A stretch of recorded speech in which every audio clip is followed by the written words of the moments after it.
माता की महिमा अपरंपार, संकट हरती बारंबार। जो भी निश्चल मन से ध्यावे, उस पर अपनी कृपा बरसावे। जय माता दी। प्रिय श्रोताओं, आज माँ भगवती की कृपा से हम श्री दुर्गा सप्तशती पाठ के दूसरे दिन के पावन अध्याय की यात्रा शुरू कर रहे हैं और माँ के इस दिव्य ग्रंथ में अद्भुत शक्तियां समाहित हैं, जो हर भक्त को न केवल आंतरिक बल प्रदान करती है, बल्कि जीवन की समस्त कठिनाइयों से उबारने में भी सहायक होती हैं। आज हम दूसरे और तीसरे अध्याय का श्रवण करेंगे, जिसमें माँ दुर्गा के दिव्य स्वरूप और उनकी शक्ति की महिमा का वर्णन है। आइए श्रद्धा और भक्ति से माँ का ध्यान करें और इस दिव्य पाठ का लाभ उठाएं। हे माँ जगदम्बे, जो भी श्रद्धा और भक्ति से आपके इस पावन पाठ को सुन रहा है, उन सभी पर अपनी कृपा बरसाइए।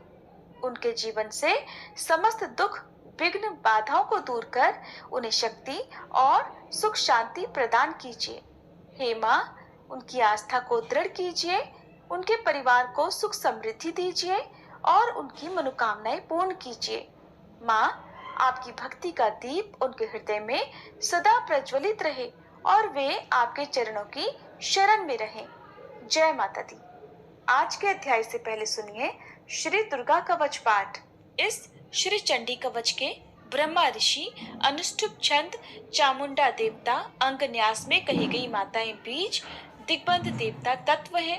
श्री जगदम्बा की प्रीति के लिए सप्तशती के पाठांग भूत जप में इसका विनियोग किया जाता है।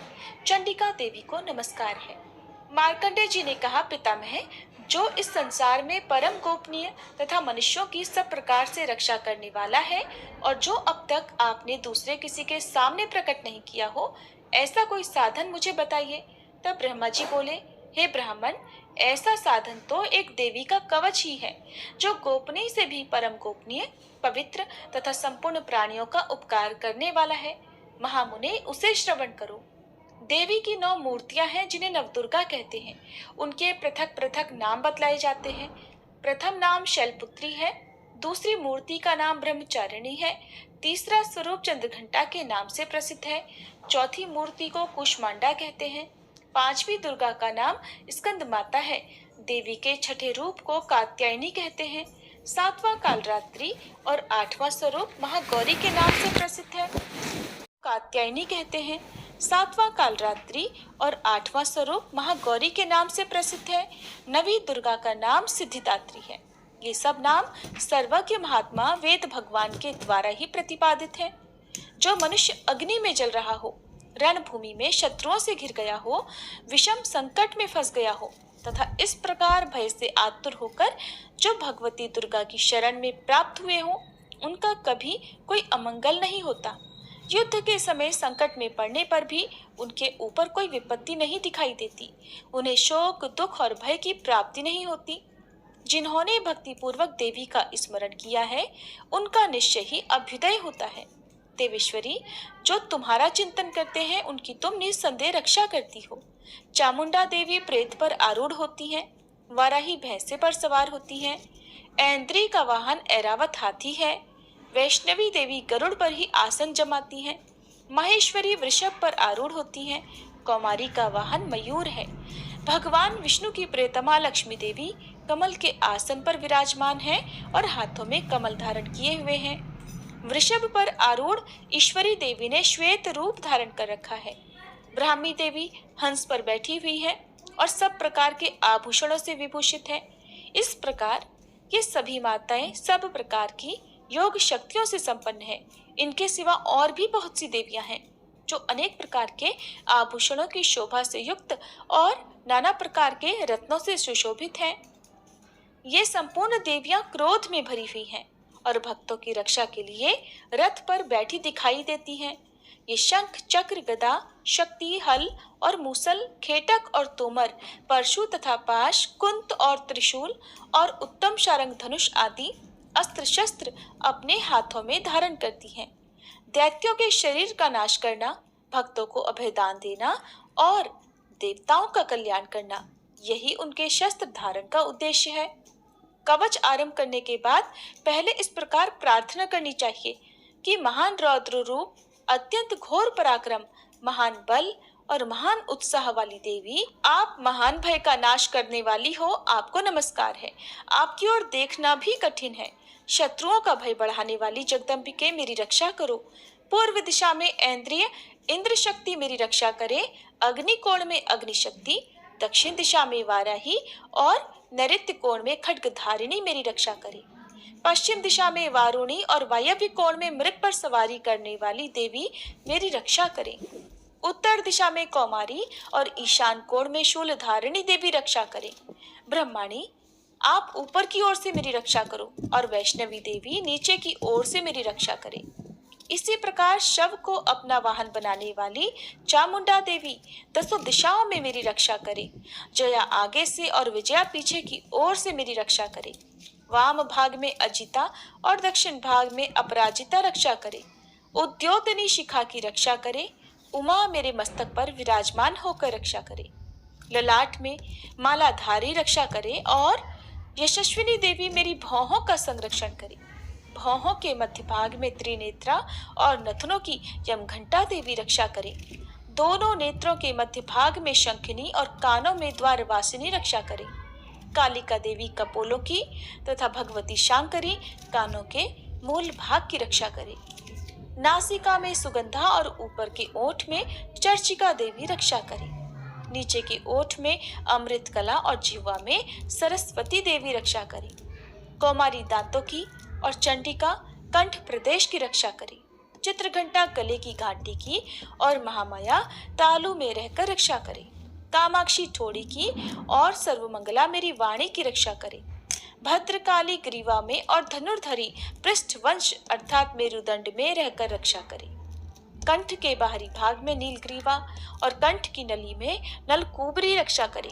दोनों कंधों में खड्गनी और मेरी दोनों भुजाओं की वज्रधारिणी रक्षा करे। दोनों हाथों में दंडनी और अंगुलियों में अंबिका रक्षा करे। शूलेश्वरी नखों की रक्षा करे। कुलेश्वरी कुक्षी अर्थात पेट में रहकर रक्षा करे। महादेवी दोनों स्तनों की और शोक विनाशिनी देवी मन की रक्षा करे। ललिता देवी हृदय में और शूलधारिणी उदर में रहकर रक्षा करे। नाभि में कामिनी और गुह्य भाग की गुह्येश्वरी रक्षा करे। पूतना और कामिका लिंग की और महिषवाहिनी गुदा की रक्षा करे। भगवती कटिक भाग में और विंध्यवासिनी घुटनों की रक्षा करे। संपूर्ण कामनाओं को देने वाली महाबला देवी दोनों पिंडलियों की रक्षा करे। नरसिम्ही देवी घुट्टियों की और तेजसी देवी दोनों चरणों के पृष्ठभाग की रक्षा करे। श्री देवी पैरों की अंगुलियों में और तलवासिनी पैरों के तलुओं में रहकर रक्षा करे। अपनी दाढ़ों के कारण भयंकर दिखाई देने वाली दृष्टा कराली देवी नखों की और ऊर्ध्वकेशिनी देवी केशों की रक्षा करे। रोमावलियों के छिद्रों में कौबेरी और त्वचा की वागीश्वरी देवी रक्षा करे। पार्वती देवी रक्त मज्जा वसा मांस हड्डी और मेद की रक्षा करे। आंतों की कालरात्रि और पित्त की मुकुटेश्वरी रक्षा करे। मूलाधार आदि कमल कोशों में पद्मावती देवी और कफ में चूड़ामणि देवी स्थित होकर रक्षा करे। नख के तेज की ज्वालामुखी रक्षा करे। जिसका किसी भी अस्त्र से भेदन नहीं हो सकता, वह अभेद्या देवी शरीर की समस्त संधियों में रहकर रक्षा करे। ब्रह्माणी, आप मेरे वीर्य की रक्षा करें। छत्रेश्वरी छाया की तथा धर्मधारिणी देवी मेरे अहंकार, मन और बुद्धि की रक्षा करे। हाथ में वज्र धारण करने वाली वज्रहस्ता देवी मेरे प्राण, अपान, व्यान, उदान और समान वायु की रक्षा करे। कल्याण से शोभित होने वाली भगवती कल्याण शोभना मेरे प्राणों की रक्षा करे। रस, रूप, गंध, शब्द और स्पर्श इन विषयों का अनुभव करते समय योगिनी देवी रक्षा करे तथा सत्वगुण, तमोगुण और रजोगुण की रक्षा सदा नारायणी देवी करे। वाराही आयु की रक्षा करे, वैष्णवी धर्म की रक्षा करे और चक्रिणी अर्थात चक्र धारण करने वाली देवी यश, कीर्ति, लक्ष्मी, धन तथा विद्या की रक्षा करे। इंद्राणी, आप मेरे गोत्र की रक्षा करें। चंडिके, आप मेरे पशुओं की रक्षा करो। महालक्ष्मी, पुत्रों की रक्षा करो और भैरवी पत्नी की रक्षा करे। मेरे पथ की सुपथा तथा मार्ग की क्षेमंकरी रक्षा करे। राजा के दरबार में महालक्ष्मी रक्षा करे और सब ओर व्याप्त रहने वाली विजया देवी संपूर्ण भयों से मेरी रक्षा करे। देवी, जो स्थान कवच में नहीं कहा गया है, अतएव रक्षा से रहित है, वह सब आपके द्वारा सुरक्षित हो, क्योंकि आप विजयशालिनी और पापनाशिनी हो। यदि अपने शरीर का भला चाहे तो मनुष्य बिना कवच के कहीं एक पग भी ना जाए, कवच का पाठ करके ही यात्रा करे। कवच के द्वारा सब ओर से सुरक्षित मनुष्य जहां जहां भी जाता है, वहां वहां उसे धन लाभ होता है तथा संपूर्ण कामनाओं की सिद्धि करने वाली विजय की प्राप्ति होती है। वह जिस जिस अभीष्ट वस्तु का चिंतन करता है, उसको निश्चय ही प्राप्त कर लेता है। वह पुरुष इस पृथ्वी पर तुलना रहित महान ऐश्वर्य का भागी होता है। कवच से सुरक्षित मनुष्य निर्भय हो जाता है, युद्ध में उसकी पराजय नहीं होती और वह तीनों लोकों में पूजनीय होता है। देवी का यह कवच देवताओं के लिए भी दुर्लभ है। जो प्रतिदिन नियम पूर्वक तीनों संध्याओं के समय श्रद्धा के साथ इसका पाठ करता है, उसे देवी कला प्राप्त होती है और वह तीनों लोकों में कहीं भी पराजित नहीं होता। इतना ही नहीं, वह अपमृत्यु से रहित हो 100 से भी अधिक वर्षों तक जीवित रहता है। मकरी, चेचक और कोढ़ आदि उसकी संपूर्ण व्याधियां नष्ट हो जाती हैं। कनेर, भांग, अफीम, धतूरे आदि का स्थावर विष, सांप और बिच्छू आदि के काटने से चढ़ा हुआ जंगम विष तथा अहिफेन और तेल के संयोग आदि से बनने वाला कृत्रिम विष, ये सब प्रकार के विष दूर हो जाते हैं, उनका कोई असर नहीं होता। इस पृथ्वी पर मारण, मोहन आदि जितने अभिचारी के प्रयोग होते हैं तथा इस प्रकार के जितने मंत्र यंत्र होते हैं, वे सब इस कवच को हृदय में धारण कर लेने पर उस मनुष्य को देखते ही नष्ट हो जाते हैं। यही नहीं, पृथ्वी पर विचरने वाले ग्राम देवता, आकाशचारी देव विशेष, जल के संबंध से प्रकट होने वाले गण, उपदेश मात्र से सिद्ध होने वाले निम्न कोटि के देवता, अपने जन्म के साथ प्रकट होने वाले देवता, कुल देवता, माला अर्थात कंठमाला आदि, डाकिनी, शाकिनी, अंतरिक्ष में विचरने वाली अत्यंत बलवती भयानक डाकिनियां, ग्रह, भूत, पिशाच, यक्ष, गंधर्व, राक्षस, ब्रह्म राक्षस, बेताल, कूष्मांड और भैरव आदि अनिष्टकारक देवता भी हृदय में कवच धारण किए रहने पर उस मनुष्य को देखते ही भाग जाते हैं। कवचधारी पुरुष को राजा से सम्मान वृद्धि प्राप्त होती है। यह कवच मनुष्य के तेज की वृद्धि करने वाला और उत्तम है। कवच का पाठ करने वाला पुरुष अपनी कीर्ति से विभूषित भूतल पर अपने सुयश के साथ साथ वृद्धि को प्राप्त होता है। जो पहले कवच का पाठ करके उसके बाद सप्तशती चंडिका का पाठ करता है, उसकी जब तक वन, पर्वत और काननों सहित ये पृथ्वी टिकी रहती है, तब तक यहाँ पुत्र, पौत्र आदि संतान परंपरा बनी रहती है। फिर देह का अंत होने पर वह पुरुष भगवती महामाया के प्रसाद से उस नित्य परम पद को प्राप्त होता है, जो देवताओं के लिए भी दुर्लभ है। यह सुंदर दिव्य रूप धारण करता और कल्याण में शिव के साथ आनंद का भागी होता है। श्री दुर्गा कवच पाठ संपूर्ण हुआ। अब सुनिए श्री दुर्गा सप्तशती का दूसरा अध्याय। और दुर्गा कवच पाठ संपूर्ण हुआ। अब सुनिए श्री दुर्गा सप्तशती का दूसरा अध्याय। और दूसरे अध्याय में देवताओं के तेज से देवी का प्रादुर्भाव और महिषासुर की सेना के वध का वर्णन किया गया है। आइए अब हम सब मिलकर माँ भगवती का ध्यान करके आज के अध्यायों का शुभारंभ करते हैं।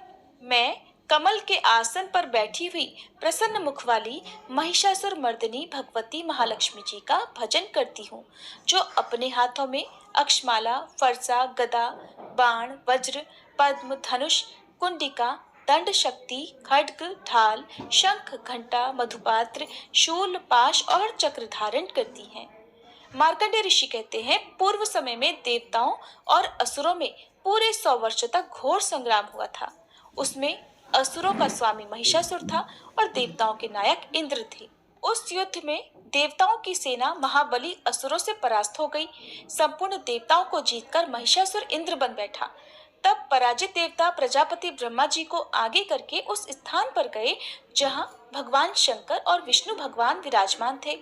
देवताओं ने महिषासुर के पराक्रम तथा अपनी पराजय का यथावत वृतांत उन दोनों देवेश्वरों से विस्तार पूर्वक कह सुनाया। वे बोले, भगवान, महिषासुर सूर्य, इंद्र, अग्नि, वायु, चंद्रमा, यम, वरुण तथा अन्य देवताओं के भी अधिकार छीनकर स्वयं ही सबका अधिष्ठाता बन बैठा है।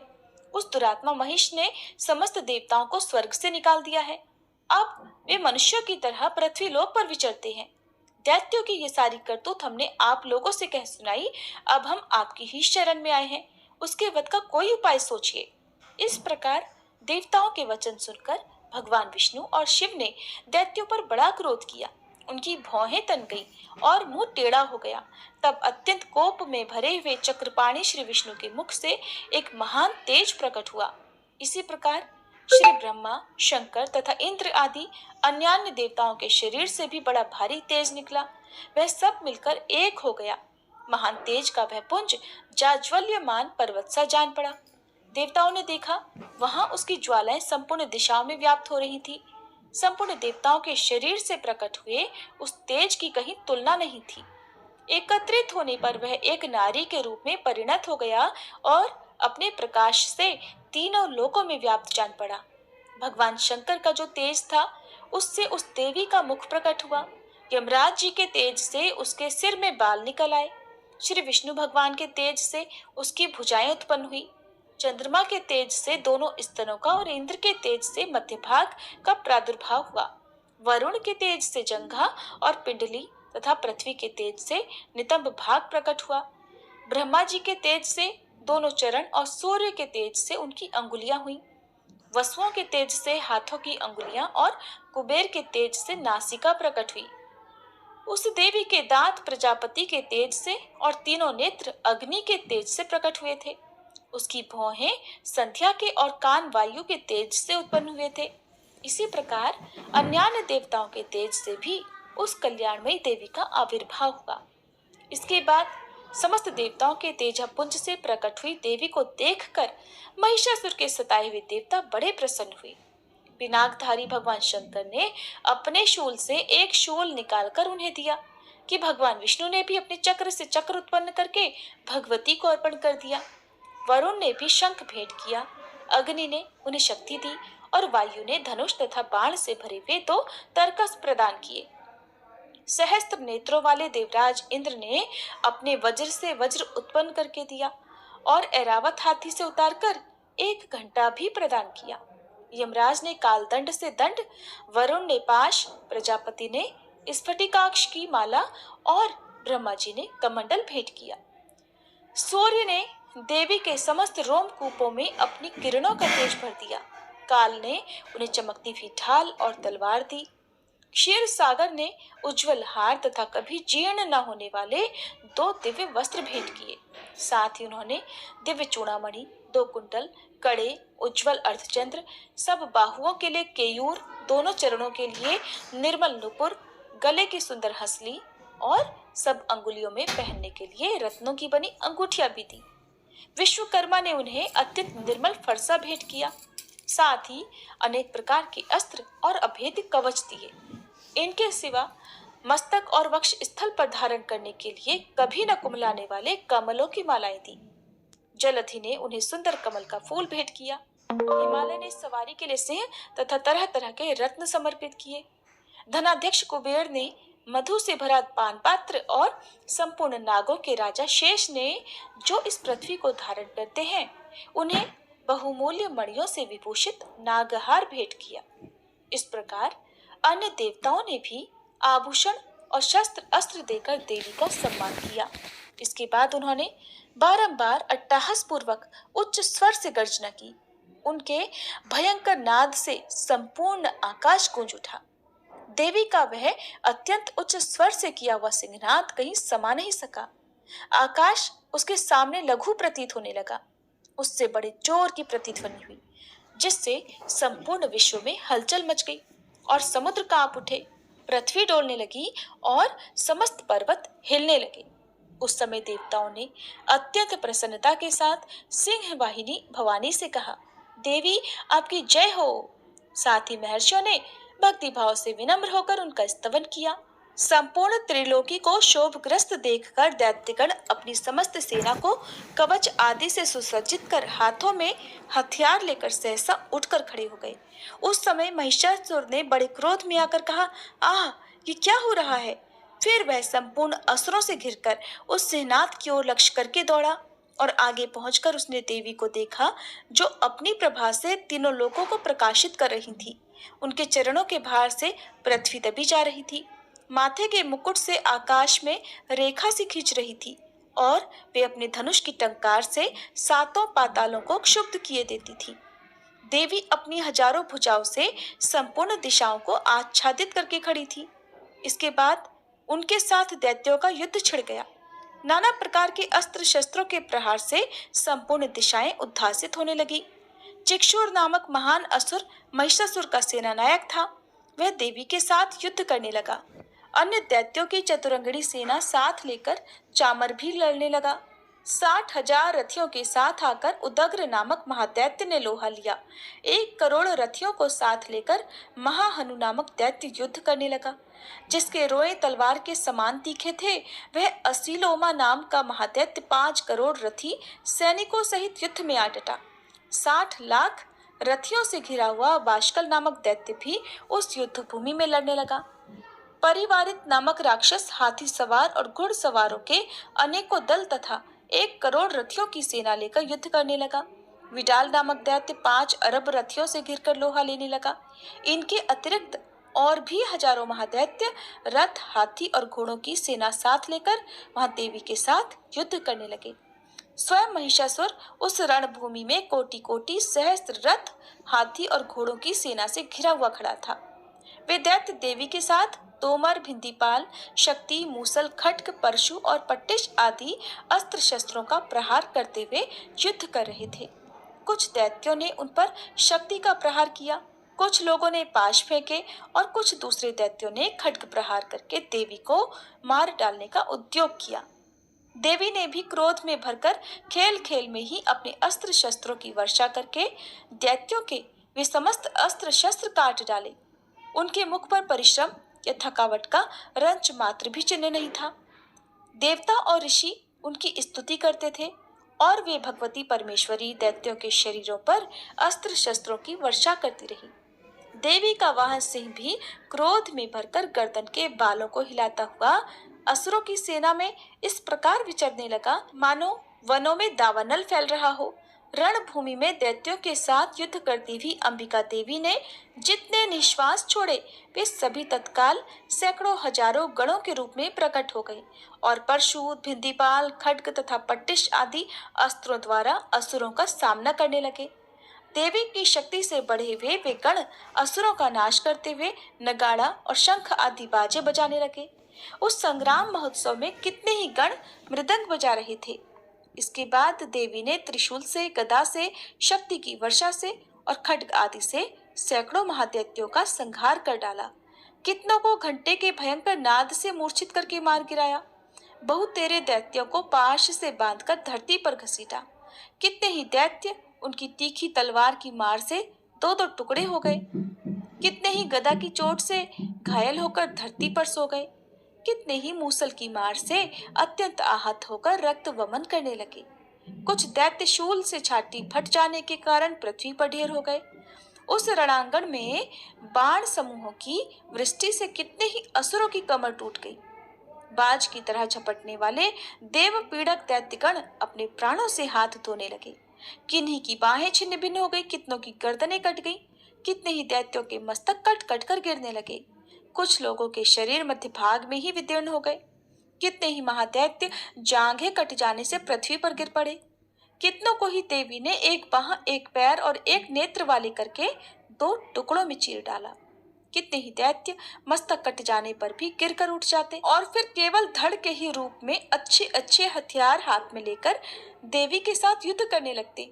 दूसरे कबंध युद्ध के बाजों की लय पर नाचते थे।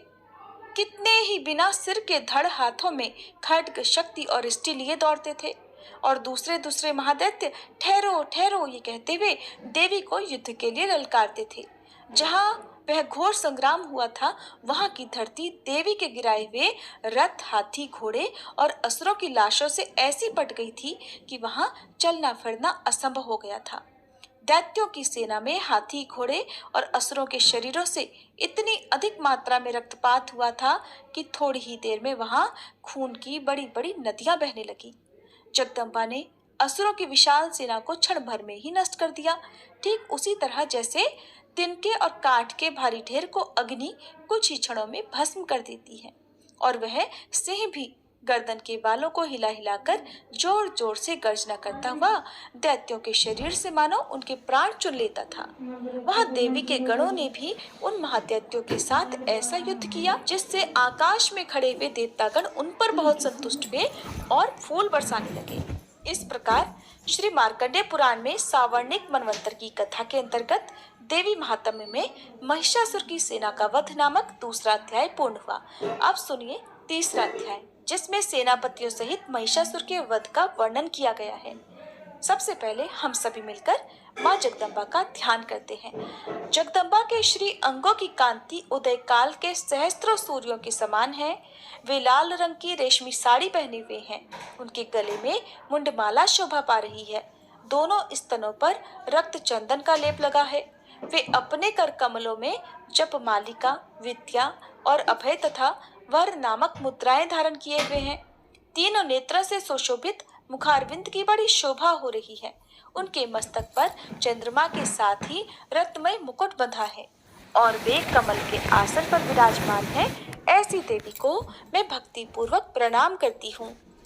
मार्कंडेय ऋषि कहते हैं, दैत्यों की सेना को इस प्रकार तहस नहस होती देख महादैत्य सेनापति चिक्षुर क्रोध में भरकर अंबिका देवी से युद्ध के लिए आगे बढ़ा। वह असुर रणभूमि में देवी के ऊपर इस प्रकार बाणों की वर्षा करने लगा जैसे बादल मेरुगिरी के शिखर पर पानी की धार बरसा रहा हो। तब देवी ने अपने बाणों से उसके बाण समूह को अनायास ही काटकर उसके घोड़ों और सारथी को भी मार डाला। साथ ही उसके धनुष तथा अत्यंत ऊंची ध्वजा को भी तत्काल काट गिराया। धनुष कट जाने पर उसके अंगों को अपने बाणों से बींध डाला। धनुष, रथ, घोड़े और सारथी के नष्ट हो जाने पर वह असुर ढाल और तलवार लेकर देवी की ओर दौड़ा। उसने तीखी धार वाली तलवार से सिंह के मस्तक पर चोट करके देवी की भी बाईं भुजा में बड़े वेग से प्रहार किया। राजन, देवी की बाह पर पहुंचते ही वह तलवार टूट गई। फिर तो क्रोध से लाल आंखें करके उस राक्षस ने शूल हाथ में लिया और उसे उस महादैत्य ने भगवती भद्रकाली के ऊपर चलाया। वह शूल आकाश से गिरते हुए सूर्य मंडल की भांति अपने तेज से प्रज्वलित हो उठा। उस शूल को अपनी ओर आते देख देवी ने भी शूल का प्रहार किया। उससे राक्षस के शूल के सैकड़ों टुकड़े हो गए।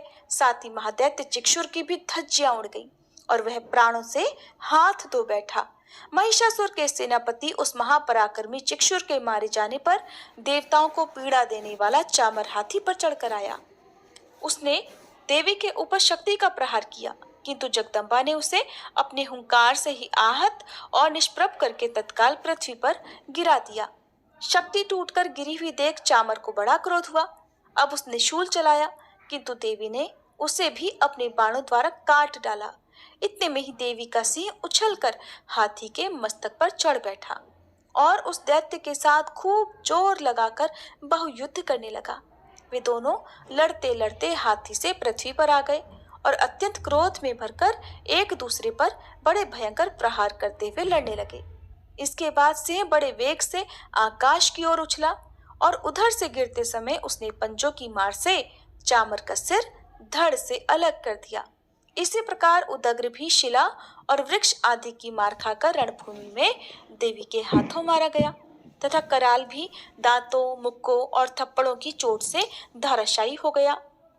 क्रोध में भरी हुई देवी ने गदा की चोट से उद्धत का कचूमर निकाल दिया। भिंदीपाल से वाशकल को और बाणों से ताम्र और अंधक को मौत के घाट उतार दिया। तीन नेत्रों वाली परमेश्वरी ने त्रिशूल से उग्रास्य, उग्रवीर्य तथा महाहनु नामक दैत्य को मार डाला। तलवार की चोट से विडाल के मस्तक को धड़ से काट गिराया। दुर्धर और दुर्मुख इन दोनों को भी अपने बाणों से यमलोक भेज दिया। इस प्रकार अपनी सेना का संहार होता देख महिषासुर ने भैंसे का रूप धारण करके देवी के गणों को त्रास देना आरंभ किया। किन्हीं को थूथन से मारकर, किन्हीं के ऊपर खुरों का प्रहार करके, किन्हीं किन्हीं को पूंछ से चोट पहुंचाकर, कुछ को सींगों से विदीर्ण करके, कुछ गणों को वेग से, किन्हीं को सिंहनाद से, कुछ को चक्कर देकर और कितनों को निश्वास वायु के झोंकों से धाराशायी कर दिया। इस प्रकार गणों की सेना को गिराकर वह असुर महादेवी के सिंह को मारने के लिए झपटा। इससे जगदम्बा को बड़ा क्रोध हुआ। उधर महापराक्रमी महिषासुर भी क्रोध में भरकर धरती को खुरों से खोदने लगा और अपने सींगों से ऊंचे ऊंचे पर्वतों को उठाकर फेंकने और गरजने लगा। उसके वेग से चक्कर देने के कारण पृथ्वी क्षुब्ध होकर फटने लगी। उसकी पूंछ से टकराकर समुद्र सब ओर से धरती को डुबोने लगा। हिलते हुए सींगों के आघात से विदीर्ण होकर बादलों के टुकड़े टुकड़े हो गए। उसके श्वास की प्रचंड वायु के वेग से उड़े हुए सैकड़ों पर्वत आकाश से गिरने लगे। इस प्रकार क्रोध में भरे हुए उस महादैत्य को अपनी ओर आते देख चंडिका ने उसका वध करने के लिए महान क्रोध किया। उन्होंने पाश फेंककर उस महान असुर को बांध दिया। उस महासंग्राम में बंध जाने पर उसने भैंसे का रूप त्याग दिया और तत्काल सिंह के रूप में वह प्रकट हो गया।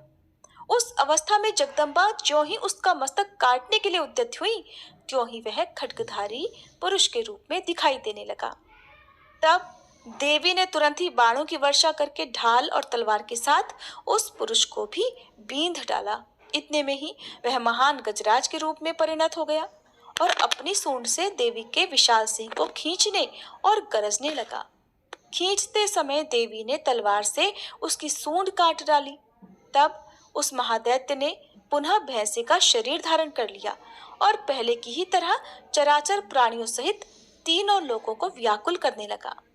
तब क्रोध में भरी हुई जगन्माता चंडिका बारंबार उत्तम मधु का पान करने और लाल लाल आंखें करके हंसने लगी। उधर वह बल और पराक्रम के मद से उन्मत्त हुआ राक्षस गरजने लगा और अपने सींगों से चंडी के ऊपर पर्वतों को फेंकने लगा। उस समय देवी अपने बाणों के समूह से उसके फेंके हुए पर्वतों को चूर्ण करती हुई बोली। बोलते समय उनका मुख मधु के मद से लाल हो रहा था और वाणी लड़खड़ा रही थी। देवी ने कहा, ओ मूढ़, मैं जब तक मधु पीती हूँ तब तक तू क्षण भर के लिए खूब गरज ले। मेरे हाथ से यही तेरी मृत्यु हो जाने पर अब शीघ्र ही देवता भी गर्जना करेंगे। ऋषि कहते हैं, ऐसा कहकर देवी उछली और उस महादैत्य के ऊपर चढ़ गई। फिर अपने पैर से उसे दबाकर उन्होंने शूल से उसके कंठ में आघात किया। उनके पैर से दबा होने पर भी महिषासुर अपने मुख से दूसरे रूप में बाहर होने लगा। अभी आधे शरीर से ही वह बाहर निकल नहीं पाया था कि देवी ने अपने प्रभाव से उसे वहीं रोक दिया। आधा निकला होने पर भी वह महादैत्य देवी से युद्ध करने लगा। तब देवी ने बहुत बड़ी तलवार से उसका मस्तक काट गिराया। फिर तो हाहाकार करती हुई दैत्यों की सारी सेना भाग गई और संपूर्ण देवता अत्यंत प्रसन्न हो गए। तब देवताओं ने दिव्य महर्षियों के साथ दुर्गा देवी का स्तवन किया। गंधर्वराज गाने गाने लगे और अप्सराएं नृत्य करने लगी। जय माता दी। आज का द्वितीय अध्याय माँ दुर्गा की कृपा से पूर्ण हुआ। माता रानी की दिव्य शक्ति और अनुकंपा हम सभी पर सदा बनी रहे। जो भी इस पावन पाठ को श्रद्धा और भक्ति से सुन रहा है, माँ उसकी सभी मनोकामनाएं पूर्ण करें और उसके जीवन में सुख, शांति, समृद्धि और शक्ति का संचार हो। माँ भगवती का आशीर्वाद आप सभी को प्राप्त हो। आपके घर परिवार में मंगलमय वातावरण बना रहे और आप सदा माँ की भक्ति में रमे रहें। आप सभी से विनम्र अनुरोध है कि इस पावन प्रसंग को अपने परिवार और मित्रों तक पहुंचाएं, ताकि अधिक से अधिक लोग माँ की कृपा का लाभ प्राप्त कर सके। प्रिय श्रोताओं, कल हम दुर्गा सप्तशती के तीसरे दिन के अध्यायों के साथ पुनः मिलेंगे। तब तक माता रानी की भक्ति में लीन रहिए और जय माता दी का जयकार करते रहिए। प्रेम से बोलिए, जय माता दी।